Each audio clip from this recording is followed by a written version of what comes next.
Eu não aprendo quem é Jesus com Moisés. Não. Moisés é um cara do jardim da infância da graça.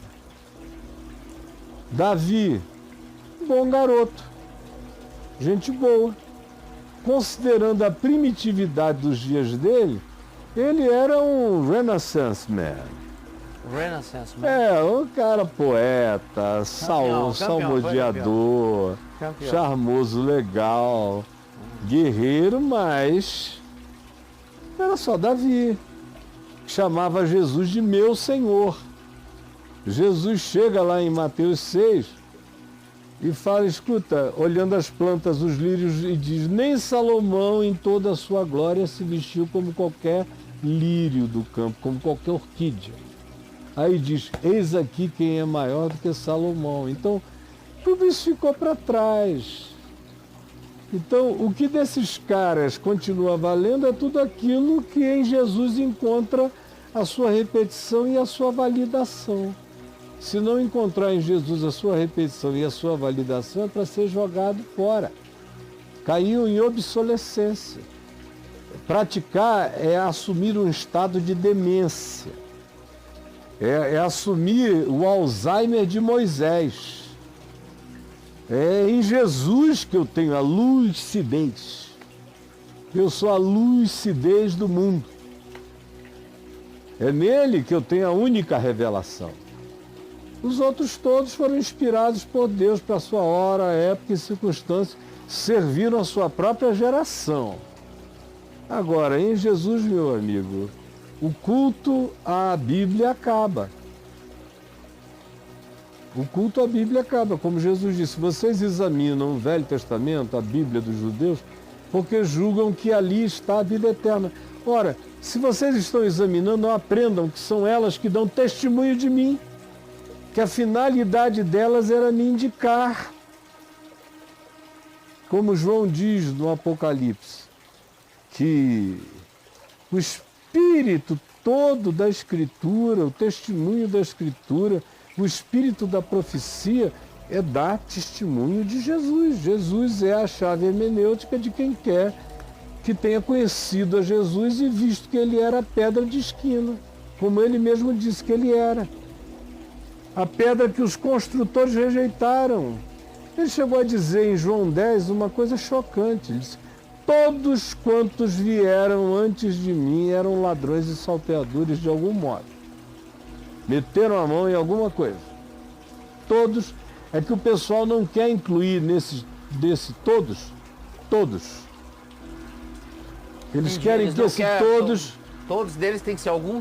Aí o cara quer que isso seja relativo a Buda, que ninguém estava nem falando a respeito, Zoroastro, o Mitra, ou mitologia egípcia. Não, Jesus estava falando para judeus, de judeus, da história judaica. Todos quantos vieram antes de mim eram ladrões e salteadores. O melhorzinho ainda fez uma mercenariedadezinha. Ainda comeu alguém que não devia. Sim. Ainda pegou a mulher que não era dele. Deu um beijo falso. Ainda se apropriou de um reino na base de morte, de sangue, isso e aquilo. O melhor de todos não está nem no pé de João Batista. Que foi o que Jesus disse. Dos nascidos de mulher, ninguém foi como João. Aí Moisés vira garoto perto de João. Davi, os profetas, todos eles. Por quê? Porque se diz o seguinte, João, na verdade, nunca fez nenhum milagre. Mas tudo quanto ele disse acerca de Jesus era verdade. Fantástico demais. E morreu sem cabeça. Então, minha gente, é que vocês foram condicionados, e o nosso amigo aqui não lê os evangelhos, como Jesus diz, errais, não conhecendo as escrituras, não conhecendo os evangelhos, mais ainda agora, e o poder de Deus. Aí você fica dizendo, como eu vou saber? Desculpa, cara, como eu sei? Eu sei como. Quem é o meu guru? Meu guru é Jesus. Nem meu pai foi meu guru. aprendi maravilhas com ele, discordei dele num monte de coisas que ele aprendeu comigo.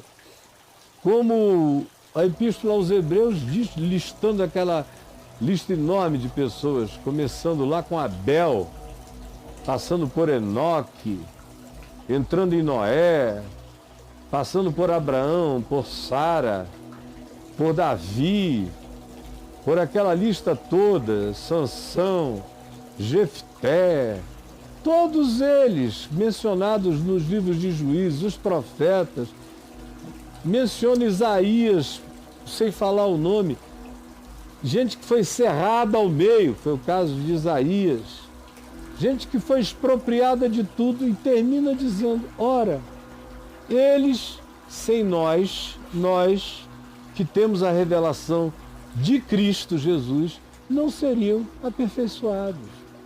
Ou seja, a história bíblica está crescendo conforme aumenta a minha consciência do Evangelho. Conforme aumenta a minha consciência do Evangelho, os atos dos apóstolos crescem. Por isso é que o Atos dos Apóstolos não tem nenhum the end, não tem nenhuma bênção apostólica, só termina assim, do nada. Porque ele está sendo escrito até o dia de hoje. Ele é um gerúndio. O Atos é um gerúndio até o último ato da última criatura impregnada da consciência de Deus na face da terra, vivendo o Evangelho. Isso cresce todo dia, porque quanto mais Jesus cresce em mim e o Evangelho é maturado em mim, e tem coisas do Evangelho que só dava para a gente entender de fato em dias como os nossos, coloca cada um de nós numa posição de percepção superior aos do passado. Por exemplo, só para concluir que eu já passei muito da hora. Atos 9, 10 e 11. Se Paulo estivesse vivo hoje e a gente sentasse aqui 2 dias conversando sobre o significado de espaço-tempo, ele não teria escrito algumas coisas sobre predestinação que ele escreveu em Romanos 9, 10 e 11. Aquilo ali só podia ser escrito por um cara com a limitação espaço-temporal de pensar no espaço-tempo como um acontecimento linear único.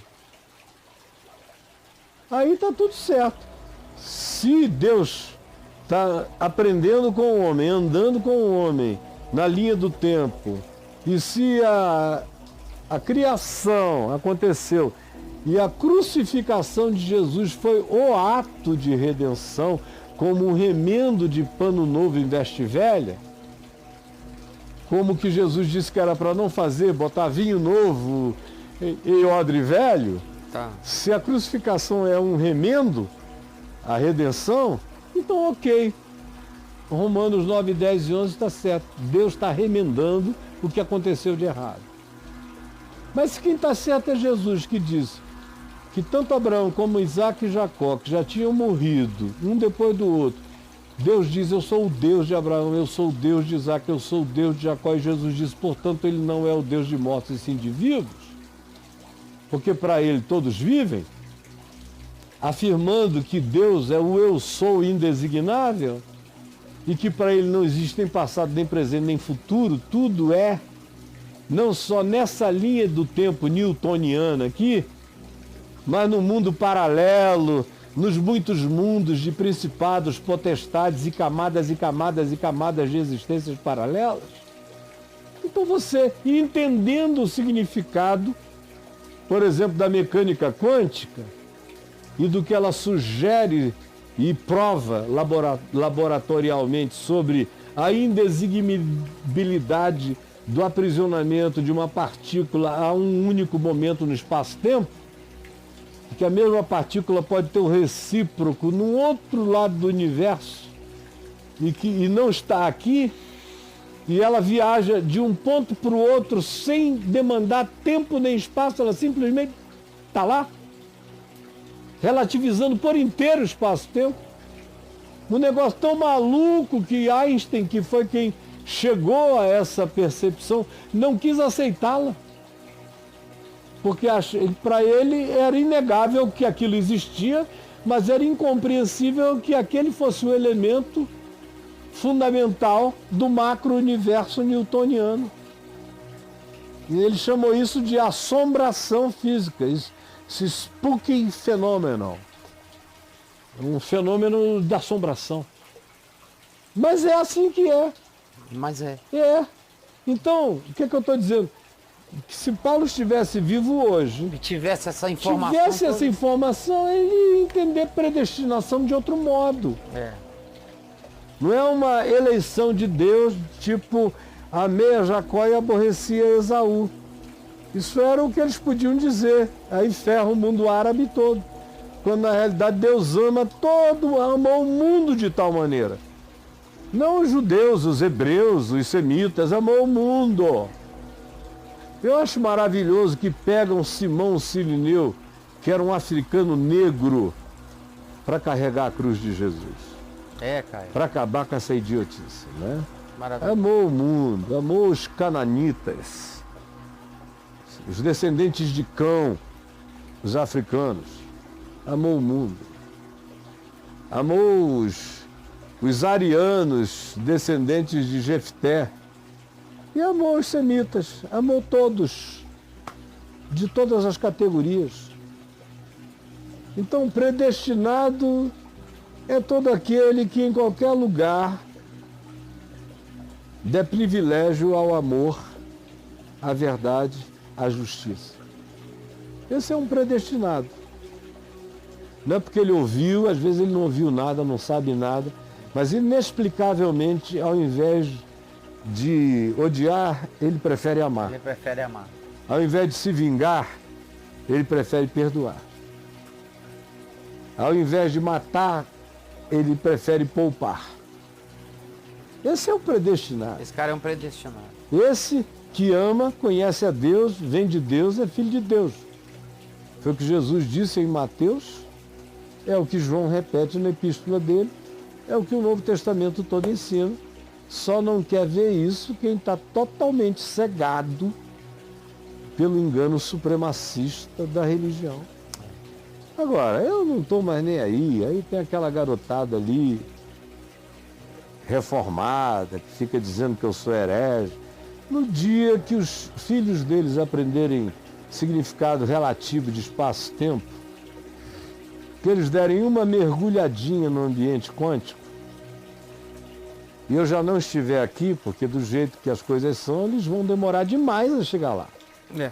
Eles só andam para trás, é todo mundo fazendo moonwalking, ao invés de andar para frente.